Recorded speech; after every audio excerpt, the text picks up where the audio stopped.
Ouais, Thomas, tu vas bien? J'ai lu ton article sur l'OL bientôt sous pavillon américain. Évidemment, Jean-Michel Aulas cherche à tout prix un partenaire américain parce qu'il sait que le marché sur le Moyen-Orient est complètement saturé au niveau de la Première Ligue. Les investisseurs chinois, on est sur une problématique de renforcement de la dictature, donc il n'y a plus aucun investisseur chinois qui est en train d'investir sur le sport en Europe. Donc tout naturellement, ils se sont tournés vers des investisseurs anglo-saxons et particulièrement américains. L'autre chose à te dire, c'est que c'est complètement faux ce que dit RMC Sport, à savoir que tu ne peux pas être lié par un pacte d'associés qui va au-delà des associés. Pour te rappeler l'adage du Code civil, il y a un article qui s'appelle un article du Code civil qui dit que les conventions signées entre les parties ont force de loi.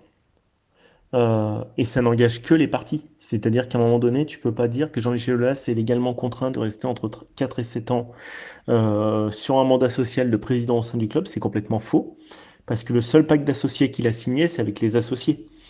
Donc dans les statuts de la société, tu mets des annexes qui s'appellent un pacte d'associés, qui dit que tant que il y a un actionnariat entre IDG, Pathé et l'Olympique Lyonnais, All Invest, hein, All Invest c'est Jean-Michel Aulas, le président reste et restera Jean-Michel Aulas. Mais à partir du moment où les associés se désistent, le pacte d'associés devient caduc. C'est comme un contrat de mariage, c'est un contrat avant tout un mariage, c'est un engagement juridique et un droit des obligations. Donc RMC Sport, comme d'habitude, on peut compter sur la sagacité et le manque d'intelligence des journalistes qui ne connaissent absolument rien ni au concept juridique, ni au concept économique, ni au concept juridique. C'est faux, c'est archi faux. Jean-Michel Aulas, demain, s'il y a un nouvel associé, le pacte d'associés ne peut pas s'appliquer aux nouveaux associés, à moins qu'ils conviennent entre eux, le ou les repreneurs qui représentent les parts d'IDG ainsi que les parts de Pathé conviennent que de nouveau Jean-Michel Aulas est lié sur le pacte d'associés pendant la durée de vie du pacte d'associés. Voilà, c'est aussi simple que ça. Je suis désolé de devoir dire des vérités aussi tranchantes. Néanmoins, rien n'empêche demain Jean-Michel Aulas de retrouver un investisseur global qui rachète ses parts à lui aussi, et les parts d'IDG et les parts de Pathé. Il n'y a que 30% de parts libéralisées en bourse. Jean-Michel Aulas peut vendre ses parts et les parts d'IDG et les parts. Enfin, il peut trouver un repreneur global. Hein. C'est pas interdit par la loi. Il peut partir demain. D'ailleurs, il l'avait dit lui-même au lendemain de Lyon-Nice qu'on avait perdu, tu te souviens, 3-2 l'an dernier. Je voulais quitter le club cet été, donc il peut partir à tout moment. Donc attention, quand on est journaliste, il y a quand même un minimum d'éthique à respecter et de recoupage d'informations. Quand on ne sait pas, on ne rédige pas un article. Ou au moins on prend source auprès d'un conseil juridique ou d'un avocat ou d'un avocat spécialisé, un conseil spécialisé juridique au niveau du droit des obligations et du droit des sociétés. Non, c'est faux ce qu'il raconte, c'est faux, faux, faux et faux. Voilà, il n'y a pas un actionnariat, sauf si tu crées un actionnariat de transition, comme ça lui est arrivé à la Cégide, où en fait la personne qui a racheté ses parts à la Cégide, il devait l'accompagner, c'est-à-dire Groupama, il devait accompagner Groupama pendant une période de 7 ans. Ça c'est différent, mais ça c'est un accord conclu. Voilà, si demain il y a un associé qui revient, des actionnaires qui reviennent dans l'actionnariat et qui disent voilà, monsieur Aulas, nous on reprend les parts, on vous rachète vos parts, mais on veut qu'il y ait une période de transition avec le nouveau président pendant 2 ans, ça peut se signer légalement à la reprise de la société. Mais ce qui est conclu avec IDG, ce qui a été conclu avec IDG et Pathé n'a pas vocation à perdurer s'ils partent. Par définition, on ne peut pas imposer un contrat au-delà de la volonté des propres parties. Le seul qui peut imposer des conditions contractuelles au-delà des parties et de la durée de vie d'un organe ou d'un être humain, c'est l'État. Quand, par exemple, si demain tu as un membre de ta famille qui décède et que tu hérites des dettes et des actifs, donc ce qu'on appelle des passifs et des actifs. Donc tu as quelqu'un qui est lourdement endetté dans un héritage, tu hérites de lui. Tu peux renoncer à l'héritage, mais si tu l'acceptes, tu acceptes les dettes aussi. Et parce que l'État reprendra les dettes auprès du nouvel acquéreur, donc de l'héritier. Mais ça, il n'y a que l'État qui peut l'imposer. Donc, il faut faire attention à ce qui est dit chaque mois, à un sens. Le journaliste, le problème, c'est qu'il y a un vrai problème de formation en France des journalistes. Ils n'ont pas les notions juridiques, ni les notions économiques suffisantes. On attire beaucoup de gens, surtout dans le monde sportif, qui n'ont pas les connaissances et qui racontent des énormités. Voilà. Donc, attention à ce qui est dit. Donc, les actionnaires, évidemment, Jean-Michel Aulas n'est pas parti parce que la banque Rennes a été mandatée, donc il l'a fait de manière contrainte, parce qu'il sait qu'il a 40% d'actionnariat qui part. Donc, de manière contrainte, comme il est hyper bloqué et qu'il ne communique plus, à mon avis, avec ITG et Pathé, il ne communique plus avec IDG et Pathé, il a quand même un actionnariat qui n'est plus présent au board et qui a mandaté une banque pour partir. Donc, comme les offres bloquent, bah, il a fait ce que tout bon dirigeant de société fait. Il va directement aux États-Unis parce que c'est une banque américaine, Rennes, là où il y a les meilleurs angles d'opportunité, soit pour acheter les parts, donc pour aller discuter avec des futurs repreneurs des parts d'IDG et de Pathé, ou voire même les siennes, pardon. Donc à un moment donné, on se retrouve sur une logique. Donc là, l'OL essaye d'envoyer des signaux. C'est pour ça que tout le monde me tombait dessus. D'ailleurs, tu peux le mettre en édito, hein, ce message. Qu'est-ce que tu dis pour la Lacazette? C'est avant tout un message de communication. Mon édito ne tournait que là-dessus.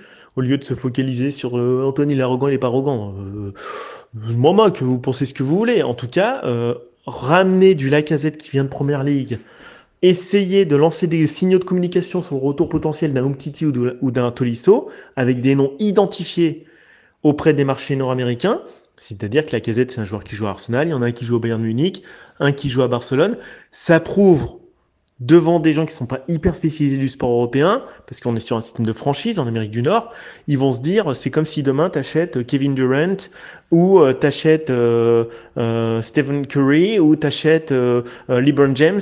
Voilà, tu identifies des noms. Donc avec des noms, tu fais des choses. Et les Américains, ils sont très sensibles à cette approche de naming dans l'achat. C'est un pays qui est beaucoup tourné sur l'apparence, les États-Unis.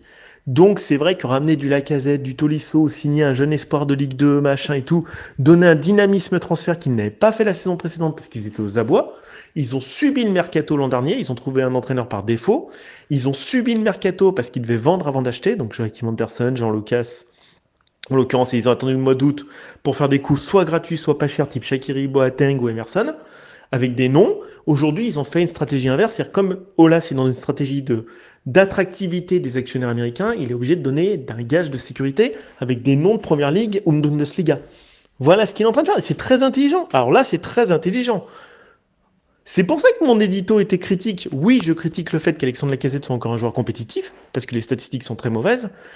Après, évidemment, c'est une stratégie qui est très intelligente.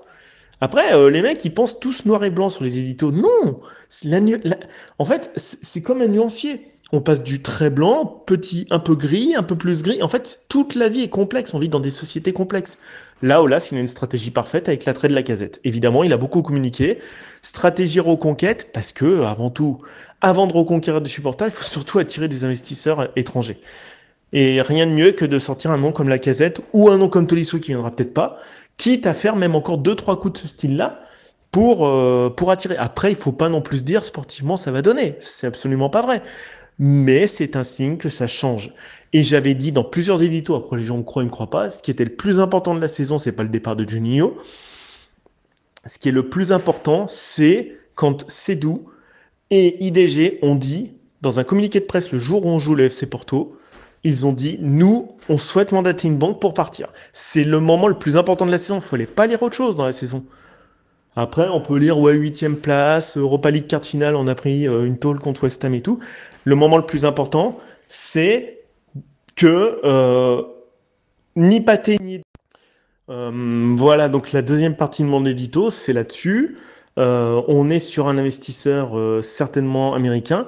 Voilà, après, attention à ce que dit l'équipe, parce que l'équipe dit pareil que RMC. Jean-Michel Aulas devrait rester encore président quelques années, rien n'est sûr. Tout peut être cassé dès cet été. Tout.